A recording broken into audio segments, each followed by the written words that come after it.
What we do here is go back. No matter where you are in the city of Pittsburgh, you are steps away from experiencing a work of art. Public art is a distinguishing part of our home. It is freely accessible and enables people to experience art in their daily life outside of museums or other cultural institutions.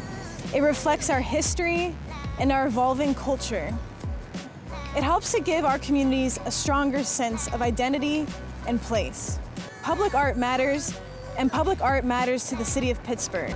Today on Pittsburgh Public Art, we're speaking with Morton Brown, the city's public art manager, about a project that happened downtown several years ago called Project Pop-Up. What is Project Pop-Up all about?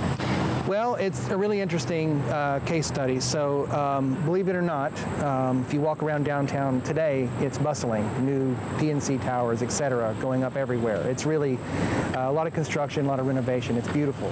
But it wasn't this way just a few years ago. There were vacant storefronts in downtown. And this was really something that the city wanted to combat. So there was a committee formed, Mayor's Office, Pittsburgh Downtown Partnership, a lot of local stakeholders in the downtown area, formed a committee, and one of the ideas that they came up with was they wanted to engage me, the public art manager, to put art, temporary art, in some of these vacant storefronts, because many of them had seen this done in other cities and so forth. Well, I too had seen this done in other cities, and it wasn't pretty. It wasn't good. In those other cities, I had seen, if you can imagine, an easel and a spotlight and a painting and a business card for an artist. I mean, it still looks abandoned, and you don't want to do that, right? So we wanted to do something better. So I did a lot of research and found some models on the West Coast, San Francisco, Tacoma, Seattle. At the time, had these pop-up programs going on, and pop-up restaurants and pop-up X have been popular over the years, but this idea of a pop-up art program mixed with creative entrepreneurs was really new at the time for us, and new, I think, for some of the colleagues on the West Coast. So got a lot of collaboration quickly. I made phone calls. They were happy to share their models with me. So we sort of built our own.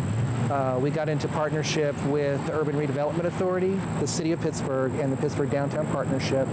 Got together, used some URA dollars, and the rest was funded by local private funders, so grants that went to the Downtown Partnership. Downtown Partnership hired temporary staff to manage the program that we initially launched to select up to 11 artists and creative entrepreneurs to occupy these vacant storefronts rent-free for a year. On top of that, they got $10,000 from us, up to $10,000 from us as a grant to make art, build out the store, staffing, etc. It could go to anything, basically. No promises after the year. When the year was up, they either started paying rent to the landlord or they vacated, or whatever iteration thereof that they could make out with the deal they could make out with the landlord. So we had an open call. We received, I remember, almost 100 applications. We didn't even advertise it much because of the truncated time frame and so forth, but just basically got inundated by applications. People wanted to do this.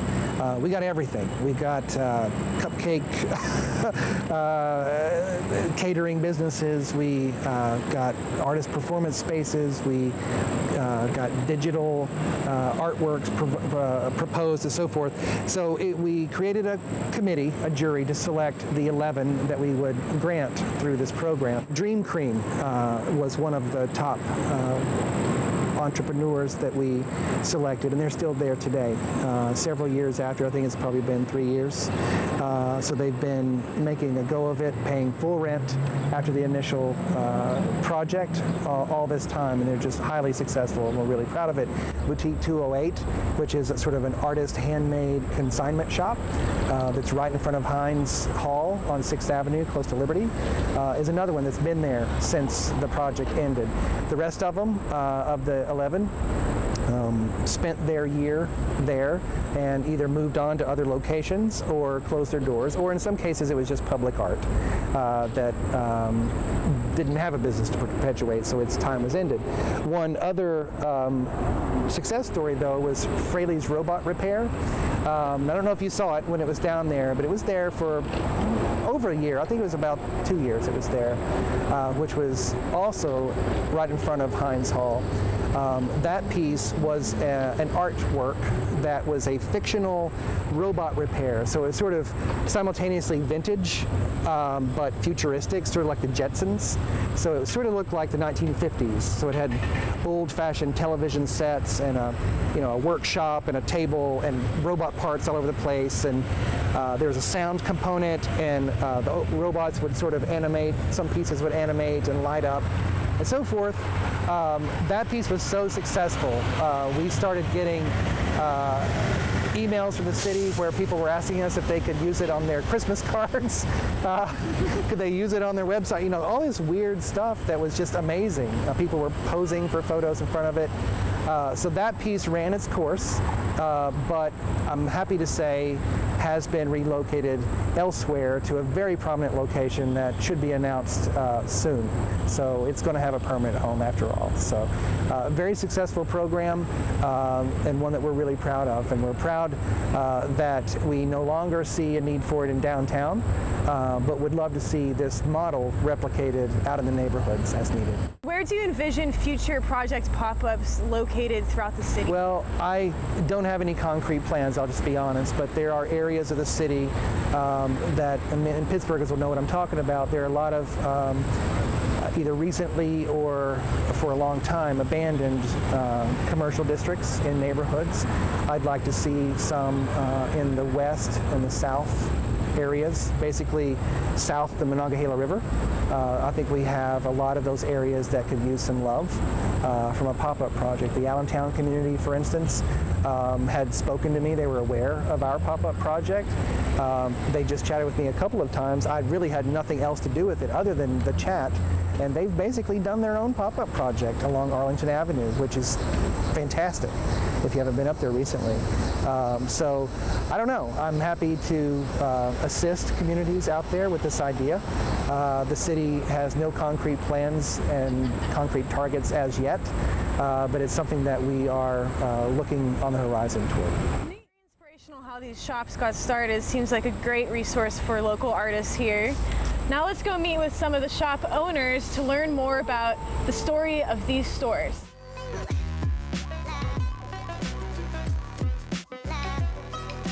Thank you so much for inviting us into your shop. We heard that Boutique 208 was started with the Project Pop-Up Downtown project. Can you tell us about how you got started? Sure, and thanks for coming. We started, as you said, as part of the Pop-Up project when I saw the call that the Mayor's Office and the Pittsburgh Downtown Partnership put out for ideas for ways to utilize vacant spaces downtown. I had been selling my handmade items on Etsy and also at local craft shows, and I have a lot of other friends that I've met through doing the shows that also do the same. So I thought it would be really nice if we could all band together and have a shop where we could actually physically sell our things from day to day. And so I put a team together and we put a proposal together, and we were one of over 92 applicants. And fortunately, we were one of 12 that actually got awarded spaces. And we actually didn't choose the spot. It was one of the vacant spaces available, and through part of the process, the committee for the pop-up project assigned us this space. And we're really grateful because it's been the perfect fit for us right across from Heinz Hall. And so, honestly, I don't think we could have picked a better spot ourselves had we gotten to choose it. What kind of artists are involved in this space? Well, we have a wide variety of artists, everything from handmade jewelry to traditional canvas art. We have collage art, tote bags, t-shirts, children's clothes, pottery and housewares, and even some accessories like scarves. How do you get in touch with all of these different artisans, and how can people who are interested in selling something here get in touch with you? Initially, we started with our social networks, those of us who are on the team just putting out sort of a notice on Facebook and emailing people that we knew that were local artists that might be interested. And as we move forward, we will have been here 4 years now, December 1st, because we were able to sign a lease beyond the scope of the pop-up project. We constantly have people come in as customers that are interested in participating that also happen to be artisans. So we have a Facebook page, and a blog.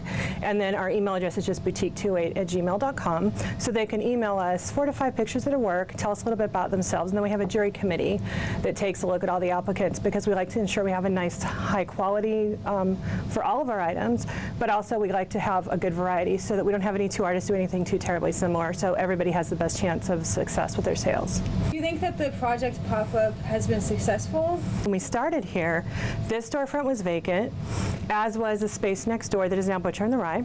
And then on the other side of us, there was a space in between us and Starbucks that Starbucks was able to expand into. So now we have a street where one end was populated with nothing in between it in the next corner, and now every single storefront on the street is populated. And in the 4 years we've been here now, we've seen a lot of revitalization of the downtown area that I think a lot of that is attributed to things like the pop-up project. Why do you think it's important for a local city government to support artists in the area? With local artists and local businesses in general, it's very important to have support across the board, especially from our local city government, because shops like this, artists especially with public art, there are things that make cities really very unique. So it sets us apart from other cities where you might go into another city and see a shop similar to this, but you're not going to see the same kinds of items because every artist is going to make something a little bit different and a little more unique. And then it really helps a lot to support the local economy because customers come in and purchase from us. A small portion of our sales goes to pay our rent and other overhead costs, but the artists keep the majority of their money. So then they have money to spend in the local economy and restaurants, other shops downtown, all kinds of different things. And the more individual businesses we have down here like this, the more walkable the city is, so the more it becomes a destination where people will come into the city and park and then just walk around and shop. Is there anything else you'd like to add about the story of Boutique 208? It's just been a wonderful experience to be able to work together with other local artists. Everything we have is handmade, all by local artists, and our artists help work and cover shifts in the store, so everyone volunteers their time, including myself. And so it's just been a really wonderful opportunity for all of us to be able to work together to help each other and to provide such a unique store downtown. Well, thank you very much for showing us around your shop. It is very unique. And I encourage all of our viewers to come down to 6th Street to see Boutique 208 to get a lot of unique gifts. And thank you for watching Pittsburgh Public Art. If you'd like to learn more about public art in the city, you can visit pittsburghpa.gov. Thank you for watching, and we'll see you next time on Pittsburgh Public Art.